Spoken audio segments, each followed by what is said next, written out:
Hey guys, it's me. In Victoria, we've started to have our restrictions eased off as we start to head back to our new normal. Because of that, I've been thinking a little bit about what I want to take away from quarantine, because there was a lot to learn. I think that we've all had a lot of extra time, and while I know that I've had decent periods where I've been lacking motivation, I think I've still done well to take advantage of the extra time that I've had during this period. This video is going to touch on what I've learned from lockdown and what I'm hoping to take away from it.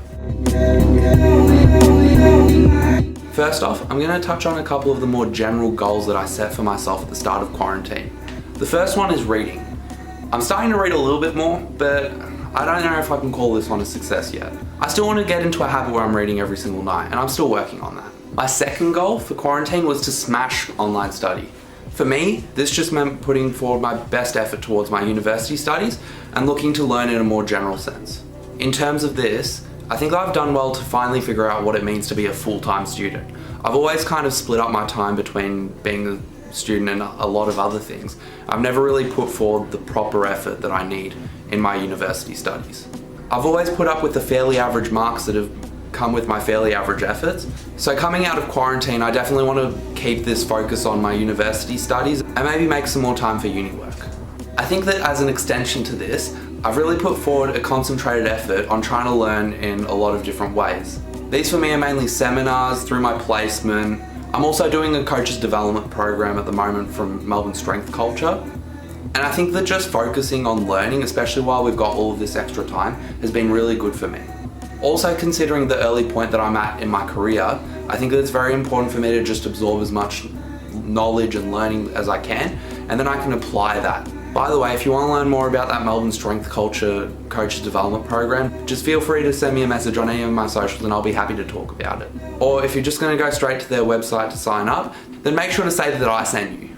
It's a really good program that's helped me learn about what I need to know to be a good coach, and also the different concepts that I need to be able to apply, as well as the business aspects, which I believe are going to be very important for me in the future.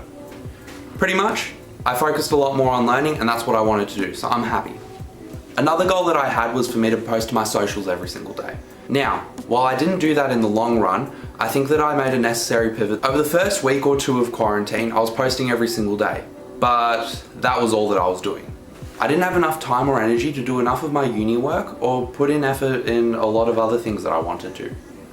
On top of that, I don't think that I was putting out content that was quite as valuable to me or to those viewing it. Because of that, as you can see, I made the shift to a few blog posts a month and posting fairly regularly on Instagram, probably 2 to 3 times a week, as well as on my other socials that I'm trying to keep up with. I think that sharing content in terms of what I'm learning and what I think that I can help other people with is very important, and that's why I enjoy doing it. On top of that, I learn when I make the content, so I think that just adds another layer of value. It's a skill that I'm learning as I go, and I think that providing more in-depth content is more important to me than producing pieces of content every single day at this point where I'm at. The last main goal that I had was to just make more time for myself and allow myself time to decompress. I tend to work very hard over short periods of time. I was getting burnt out a lot, and it wasn't really productive for me in the long run. Now learned the value of rest and why it's important to incorporate into your everyday life. That doesn't mean that I'm just sitting around. I'm still working hard, but I don't get angry at myself when I sit down to play a video game or go on a walk without an actual aim of increasing fitness or learning something on a podcast. Although I really do like podcasts and walking, they do let me relax a bit. I think the main point here is just to not feel bad and changing my relationship with rest. If you don't feel bad every single time that you rest, you're probably going to be off better in the long run, because you don't lose that productivity once you get back to it by feeling bad about how much you sat around. So with that short summary of those general goals that I had at the start of quarantine, I think it's time to get into what I actually want to take out of quarantine with me. To-do lists, they're great. I've learned how to use them in quarantine, and they're helping me be more productive than ever. I have recorded a video about this that I want to post in the future, so I'm not going to go too in-depth here, but pretty much they help me structure my day and make me feel like I have purpose to it. If there's one productivity hack that I believe in, it's to-do lists. I've learned how to make to-do lists during quarantine, and I'm going to make sure that I keep on using them once we get out of it. So watch out for my to-do list video coming out in the next few days. It should be a good one. Another thing I want to take out of quarantine with me is just how I interpret making money and saving up money. I'm not going to make this one go on for too long just because I'm not too comfortable talking about it. I think that previously I've traded valuable time that I could be using for learning and experience and even just spending time with friends for picking up an extra shift at work refereeing and doing this just for the money. Not that I don't enjoy refereeing, but you can only do so much of it. I know that a lot of people have been affected really negatively financially during this lockdown, but for me it hasn't been too bad. I'm very lucky that I don't have very many expenses and thus haven't been affected that much. I think that I want to take off a little bit of the focus that I used to have on just making as much money as possible and putting more of that time into my university studies or getting more experience or spending more time with friends. All of these activities that I was neglecting a little bit too much before. I don't get too heavy into this, but that's just something that I kind of want to take out of quarantine, not putting all of my time into working just for the sake of making money. Another thing I want to take out of quarantine with me is just the importance of making new connections and sharing what you're learning with the world. I've met a lot of people that I normally wouldn't online and through social media channels, which I believe is going to benefit me greatly in the future. These are people that I respect and value the information that they're putting out online already, and being able to connect with them has been really valuable to me. Starting to build up my own social media channels and then also reaching out to other people has been really effective for me so far. I've already met a few great people who I respect, and I'm happy that I reached out to them. The second part to this is putting out your own content to provide value for other people. Now for me, I don't have as much knowledge as somebody who's been in the business for 20, 30 years. And I also don't have the following of a lot of other people. However, what I hope to do is to share my experiences and the information that I am learning with those who want to see it. I'm condensing down the different things that I've learned or experienced into a package that somebody else can consume. And that not only teaches me how to teach it to other people, but it also means that I myself need to know the content a lot better.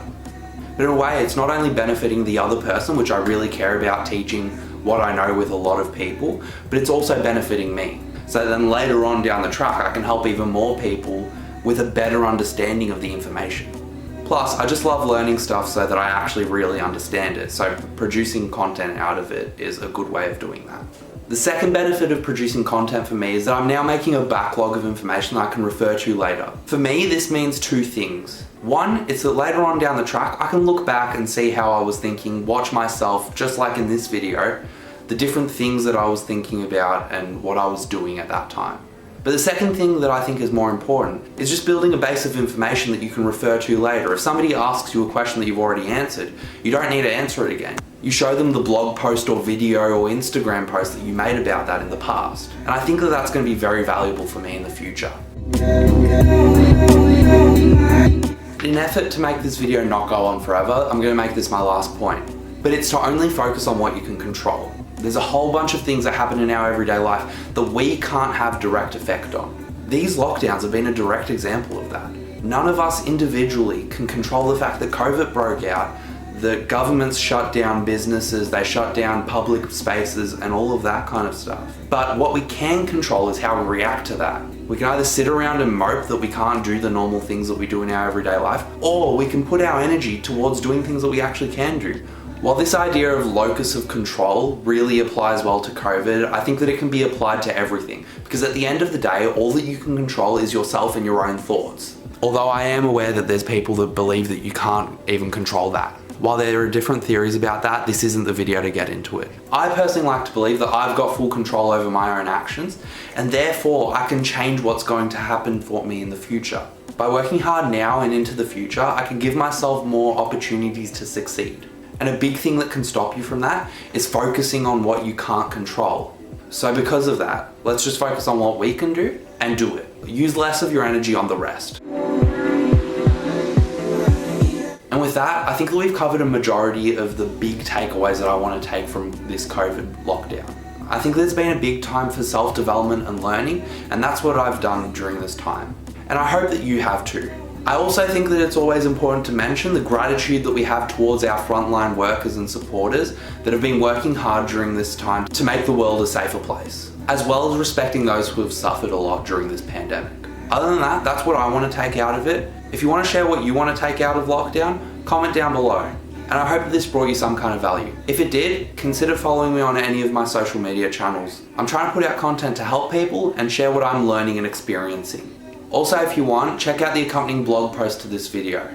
It'll be on my website, coneconomical.com. You can find it as a link in my bio or in the description below. Thanks for watching, and I'll hopefully be back soon with another video. Cheers!